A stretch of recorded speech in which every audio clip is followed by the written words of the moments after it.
नमस्कार भागवत प्रेमियों, भाइयों एवं बहनों। सती ने अपनी देह जला डाली। आदि शक्ति ना नाश होता है, सती अदृश्य रूप में शिव में मिल गई। नारद जी कहते हैं आप इन लोगों को दंड दीजिए। शिव जी कहते हैं मुझे किसी को भी सजा देनी नहीं देनी है। जो गंगा जी को सिर पर रखता है उसे क्रोध कैसे आएगा।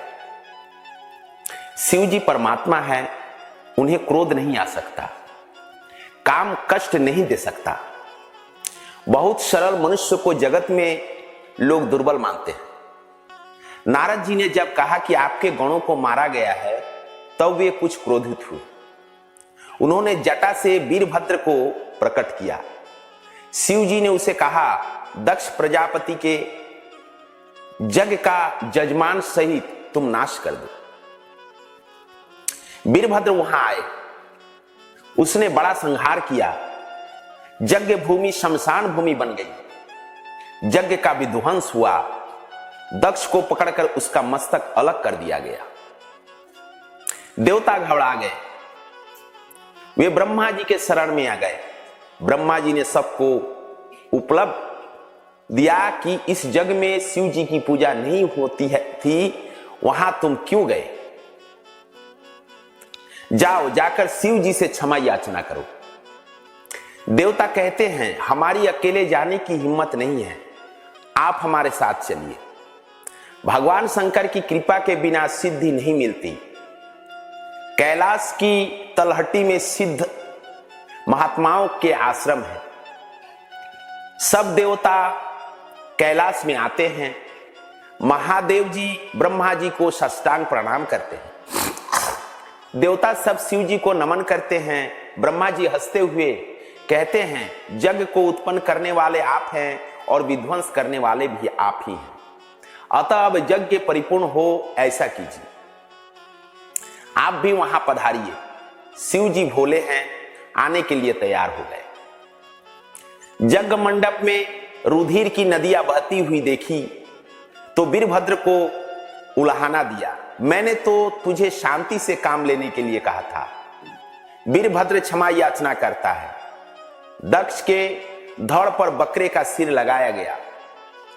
बकरावती कामी होता है।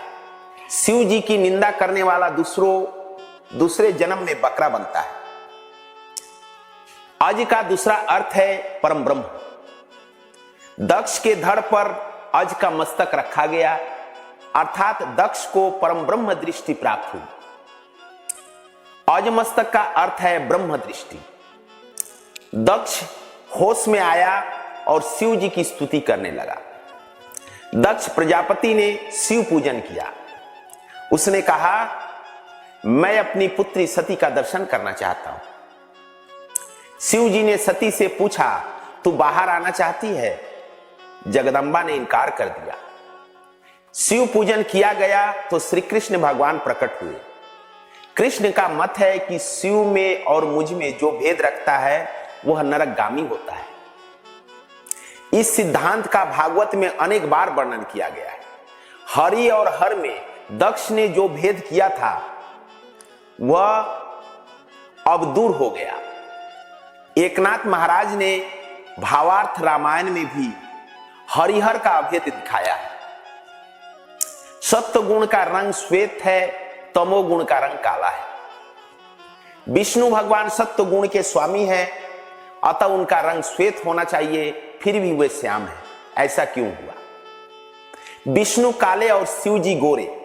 एकनाथ जी महाराज लिखते हैं कि शिव जी सारा दिन नारायण का ध्यान करते हैं और नारायण सतत शिव का ध्यान करते हैं, इसलिए शिव जी को श्वेत रंग मिला और नारायण को शिव जी का काला रंग मिला।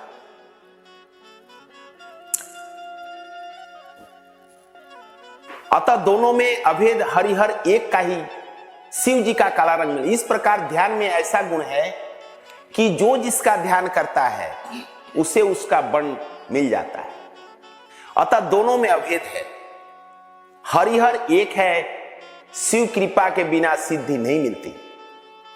ब्रह्म विद्या भी शिव कृपा के बिना नहीं मिलती। शिव तत्व एक ही है, यह जीव मात्र को बताने का भगवान का उद्देश्य है। जीव मात्र को शिव जी से मिलने की इच्छा होती है। निवृत्त धर्म के आचार्य है शिव जी और प्रवृत्ति धर्म के आचार्य है श्री कृष्ण।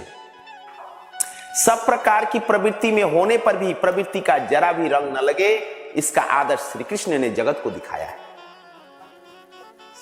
दक्ष के यज्ञ प्रसंग में देखा कि अनन्य भक्ति का अर्थ वह नहीं है कि एक ही देव की भक्ति करो और दूसरे की नहीं। अनेक में एक ही देव का दर्शन करो, भक्ति का यही अर्थ है। प्रभु सर्वव्यापक है, जो सर्व में प्रभु का दर्शन करे वही उत्तम वैष्णव है। अपने एक इष्ट देव में परिपूर्ण भाव रखना और दूसरे देवों में अपने इष्ट देव का अंश मानकर वंदना करना। पत्नी अनन्य भाव पति में रखती है और दूसरे संबंधियों में सामान्य प्रेम रखती है। कई वैष्णव कहते हैं हम शिव जी का पूजन करेंगे तो हमको अनन्याश्रय का दोष लगेगा। यह भूल है। नमस्कार।